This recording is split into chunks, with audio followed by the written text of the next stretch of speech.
Hello everyone, welcome to Lectures by Aparna. In this video, we will solve some questions from the topic Fixed Bias Circuit. I had done a video on the theory part of Fixed Bias Circuit. I will give its link in the description box. So let's move on to today's session. So this is our first question. I'll read the question. Calculate the collector current IC and collector to emitter voltage VCE for the circuit given below. Given VB equal to 0.7 and beta equal to 50. So this question can also be asked like calculate the operating point. Operating point for the given circuit. Calculate the operating point for the circuit. Operating point means we have to find VCE and IC for the circuit. So to find IC and VCE, we have to first find IB or the base current. So first I am considering the input section. This is the input section of this circuit. So this is a VCE connected here. The positive terminal of the VCE is connected to VCC is connected to RB, and then from RB it is connected to the base of this transistor to this point, and then this is the emitter and collector of the transistor. So this is the input section that I have drawn separately. Now I have to apply KVL or Kirchhoff's voltage law in this equation. So applying KVL, we can write it as VCC plus VCC, because when I am going in this direction if I am going, there is an increase in potential, therefore plus. Then there is a decrease in potential across RB, so minus IB RB, because current flows from a higher potential to a lower potential. So minus IB RB, and when I reach here, again there is a decrease in potential, so minus VB equal to 0. So from this equation I have to find IB. So IB will be equal to VCC minus VBE divided by RB. I have to substitute all the values. I will get IB equal to VCC is 9 volt minus VB is 0.7 divided by RB 300 kilo ohm. So this value you will get it as 27.66 microampere, and this is the base current. Now we have to find the value of collector current. So I am considering the output section now. This is the output section.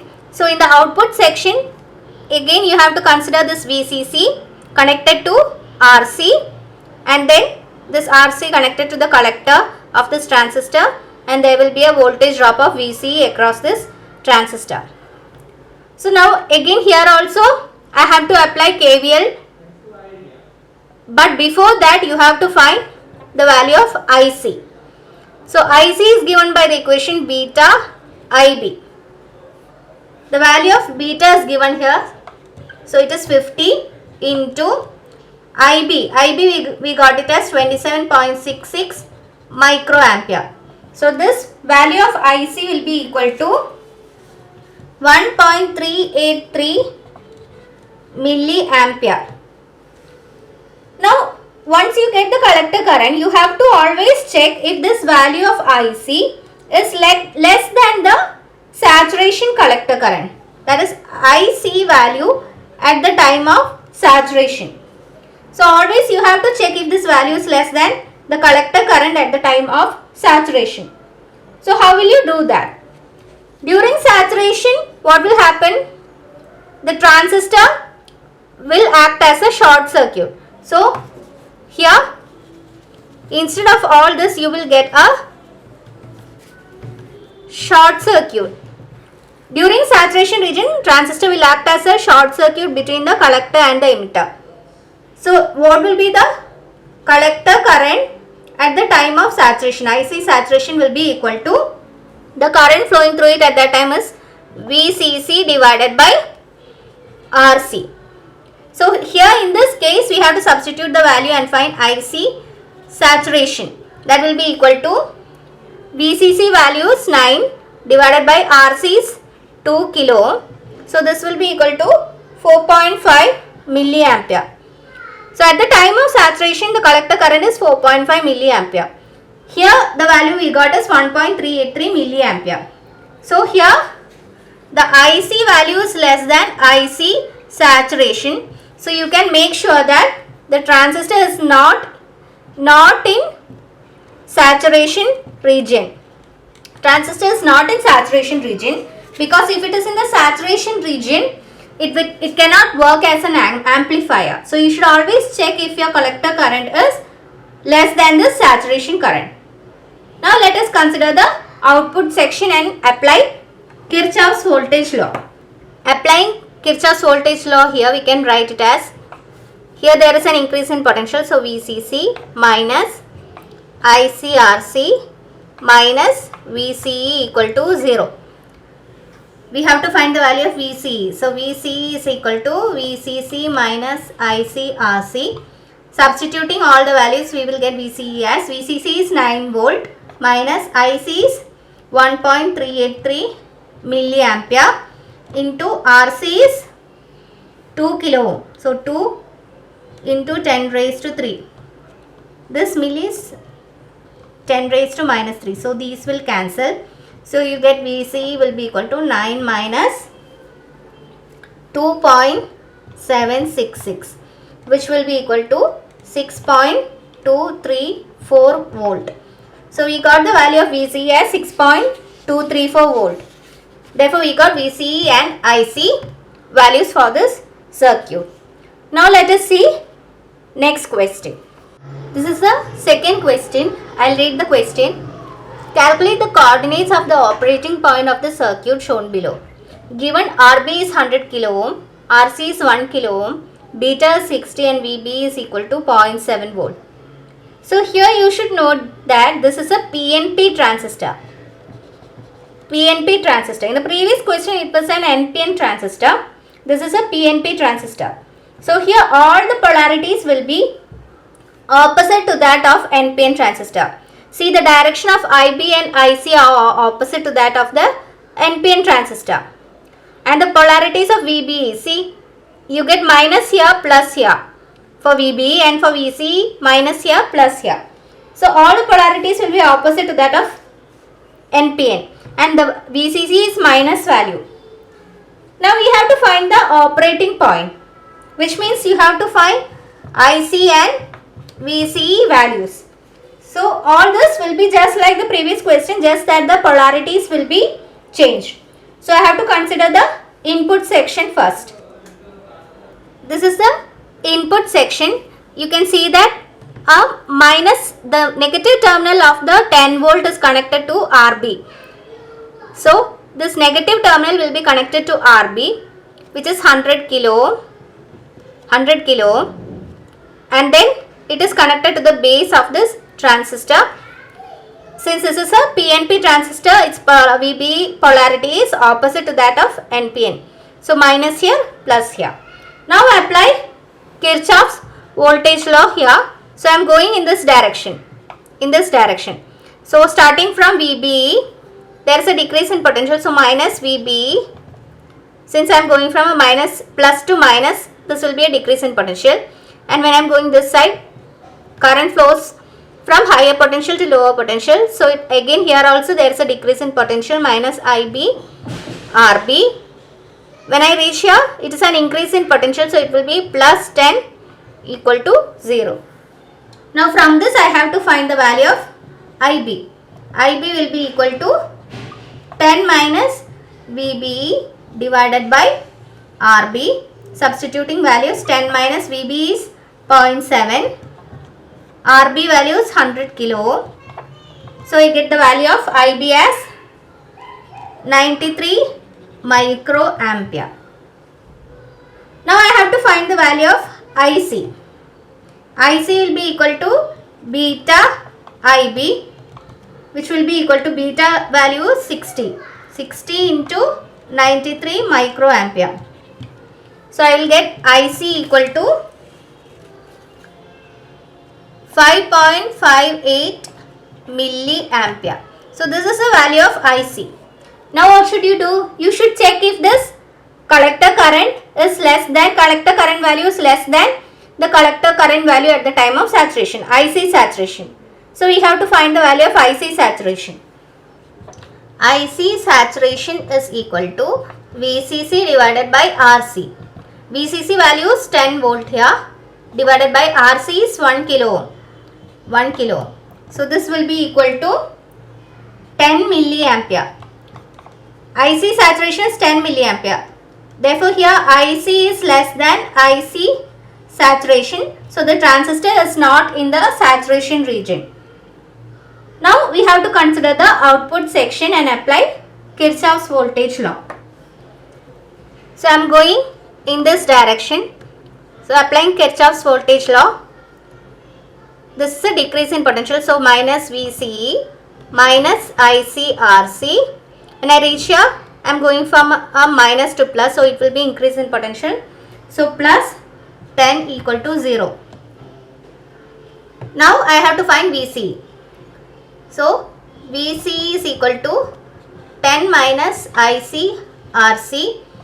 10 minus IC value was 5.58 milliampere. So 5.58 into 10 raised to minus 3 into RC values 1 kilo ohm. So 1 into 10 raised to 3. So you get 10 minus 5.58, which will be equal to 4.42 volt. Thus we got the value of VCE and IC, and therefore we got the operating point. So this is how you find the operating point for a circuit with PNP transistor in it. Now let us see next question. This is the third question. I will read the question. Consider the biasing circuit shown below. Find the value of RB so that a germanium transistor with beta equal to 20 and ICBO equal to 2 microampere draws an IC equal to 1 milliampere. Now there is a second part to this question. What IC is drawn if the transistor parameters change to beta equal to 25 and ICBO equal to 10 microampere due to rise in temperature? So in this circuit also, this is a PNP transistor.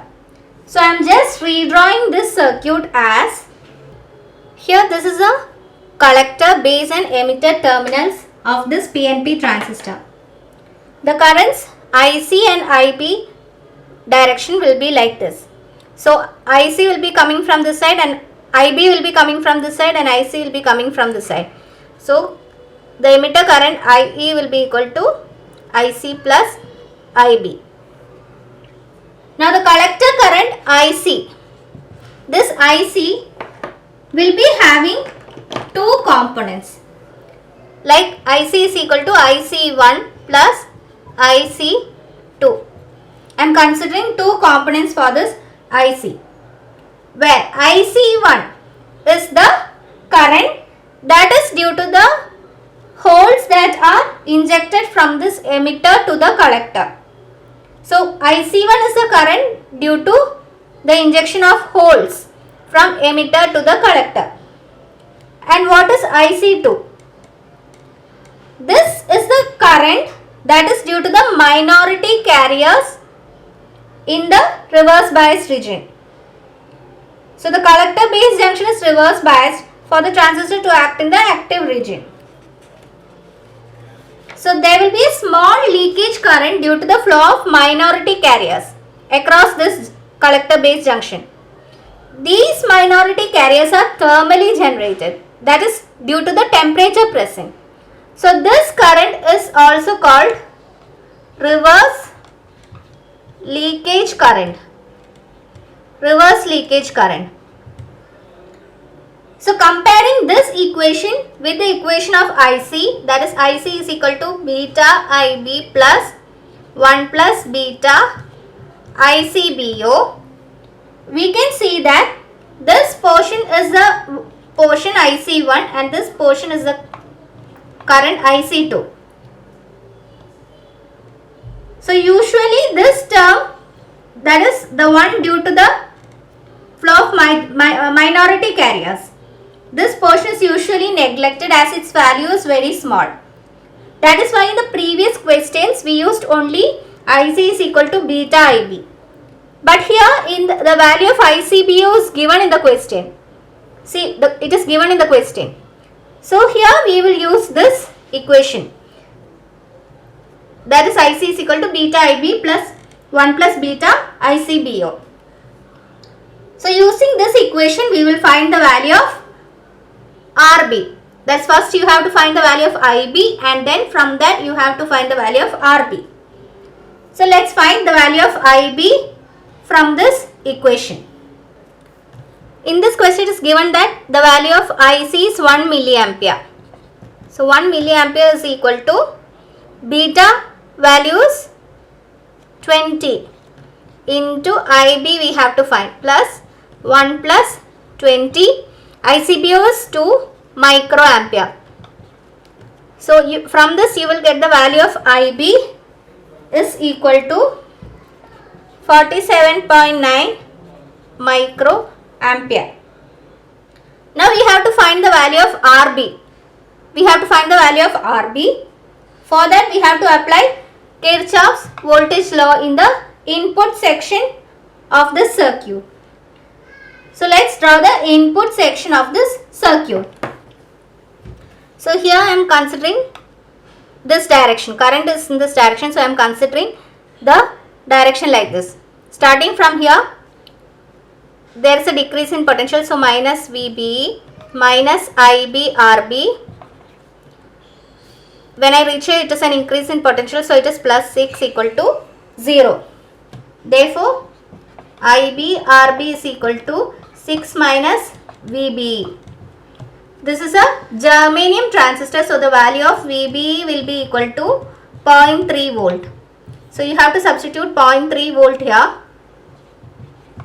Now RB equal to 6 minus 0.3 divided by the value of IB is 47.9 microampere. So calculating this, we will get it as 118.99 kilo.